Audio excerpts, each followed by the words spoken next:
بسم اللہ الرحمن الرحیم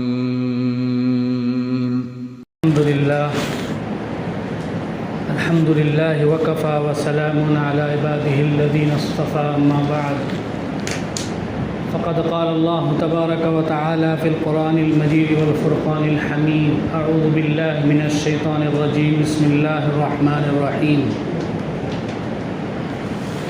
ان اللہ اشترى من المؤمنین انفسهم واموالهم بان لهم الجنہ يقاتلون في سبيل الله فيقتلون ويقتلون وعدا عليه حقا في التوراة والإنجيل والقرآن ومن أوفى بعهده من الله فاستبشروا ببيعكم الذي بايعتم به وذلك هو الفوز العظيم صدق الله العظيم.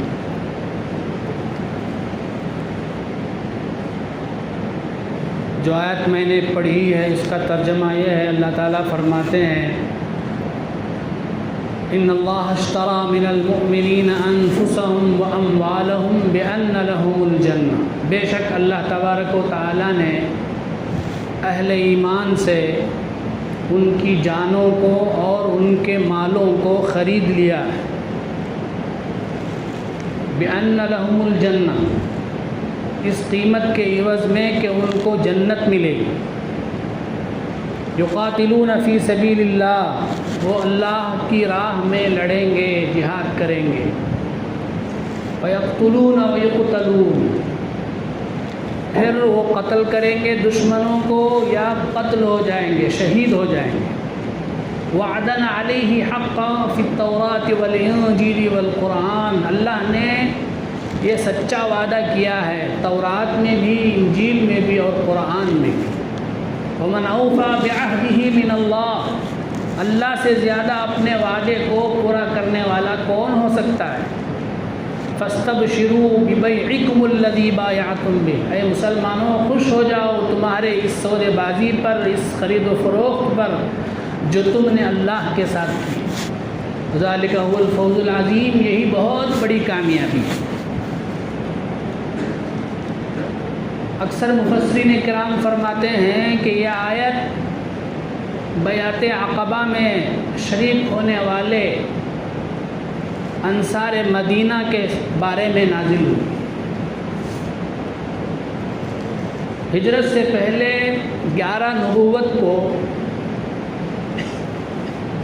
عقبہ نامی ایک جگہ جو کہ مینا میں جمرہ عقبہ کے قریب پہاڑ کا ایک حصہ ہے، جسے آج کل ہموار کر کے میدان بنا دیا گیا ہے، وہاں پر مدینے سے آئے ہوئے 6 حضرات نے آپ صلی اللہ علیہ وسلم کے ہاتھ پر بیعت کی اور مسلمان ہوئے اور یہ مدینے کو لوٹے. تو پورے مدینے میں آپ علیہ السلام کا چرچا ہونے لگا، اسلام کا چرچا ہونے لگا. تو اگلے سال 12 حضرات تشریف لائے اور اسی مقام پر آپ صلی اللہ علیہ وسلم کے ہاتھ پر بیعت کی، مسلمان ہوئے اور یہ اپنے گھر لوٹے. تو اب گھر گھر میں اسلام ہی کے بارے میں تذکرہ ہونے لگا، مسلمانوں کی بہت بڑی جماعت ہو گئی. کہتے ہیں کہ 40 افراد جو ہے مسلمان ہو گئے. تو وہاں سے اللہ کے نبی سے انہوں نے درخواست کی کہ کسی صحابی کو مدینے بھیجے جائیں تاکہ وہ ہم کو قرآن پاک کی تعلیم دے. چنانچہ حضرت مصعب بن عمیر رضی اللہ تعالیٰ عنہ کو اللہ کے نبی نے وہاں پر بھیجا مدینہ. تو انہوں نے وہاں جا کر صحابہ کرام جو وہاں مسلمان ہو گئے تھے ان کو قرآن پاک کی بھی تعلیم دی اور اسلام کی بھی تبلیغ کی، جس کی وجہ سے بہت بڑی جماعتیں جو ہے اسلام میں داخل ہو.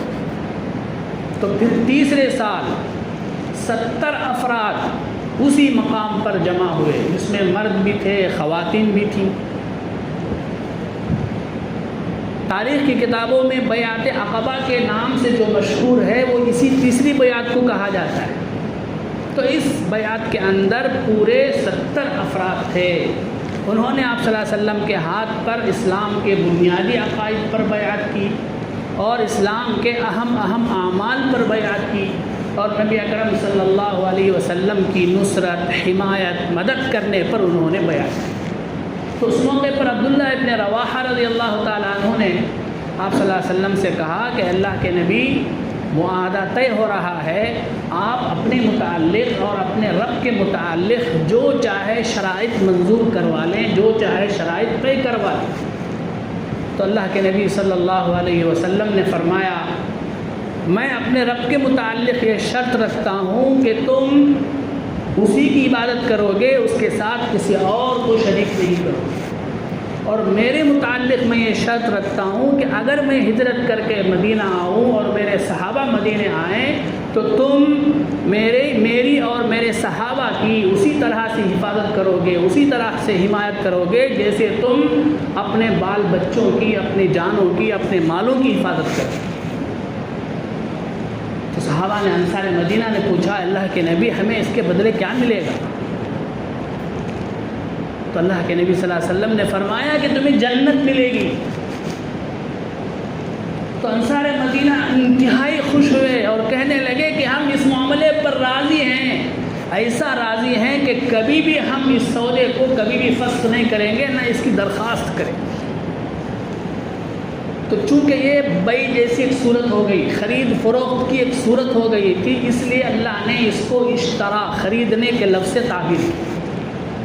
روایات میں آتا ہے کہ سب سے پہلے حضرت برا ابن معرور رضی اللہ عنہ اور حضرت ابو الحیثم رضی اللہ عنہ اور حضرت اسعد رضی اللہ تعالیٰ عنہ نے آپ کے ہاتھ پر بیعت کی اور کہا کہ اللہ کے نبی، ہم آپ کی بیوی بچوں کی طرح سے حفاظت کریں گے، اپنی جان کی طرح آپ کی حفاظت کریں گے، پوری دنیا بھی آپ کے مقابلے میں آ جائے، پوری دنیا کے کالے گورے آپ کے مقابلے پر جمع ہو جائیں تو ہم آپ کے خاطر ان تمام پوری دنیا والوں سے لڑیں۔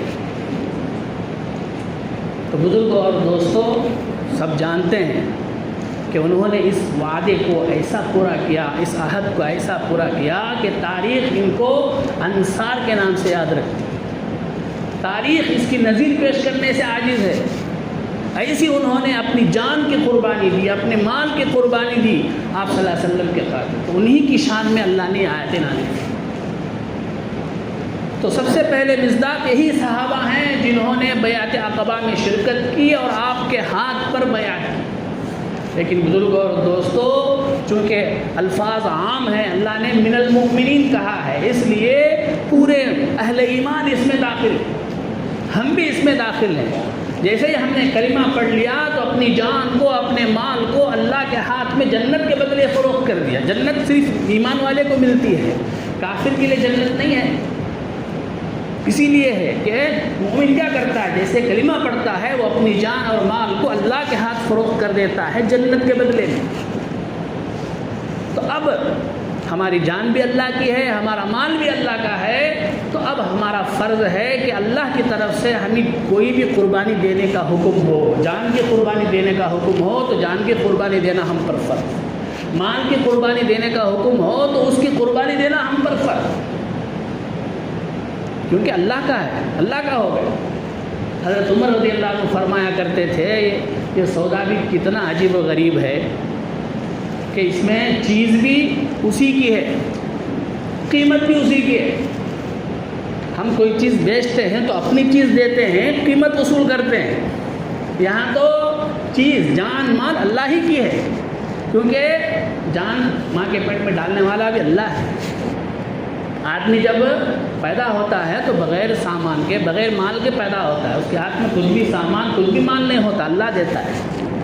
تو جان بھی اسی کا ہے، مال بھی اسی کا ہے، لیکن اللہ تبارک و تعالیٰ اسی کو لے کر، اپنی ہی چیز کو لے کے ہمیں قیمت دیتا ہے، جنت۔ تو یہ عجیب و غریب جو ہے سودا بازی ہے، عجیب و غریب اللہ کا جو ہے معاملہ ہے۔ اس لیے بزرگ اور دوستو، موقع پر جیسے اللہ کی طرف سے ہمارا تقاضا ہو اس کے مطابق چلنا ہم مسلمانوں پر فرض ہے۔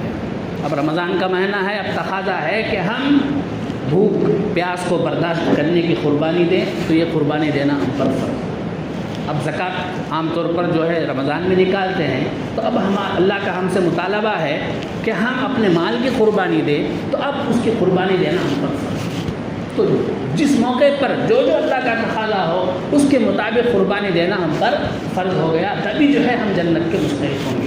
اللہ تعالیٰ مجھے بھی اور آپ کو بھی اس کی توفیق عطا فرمائے۔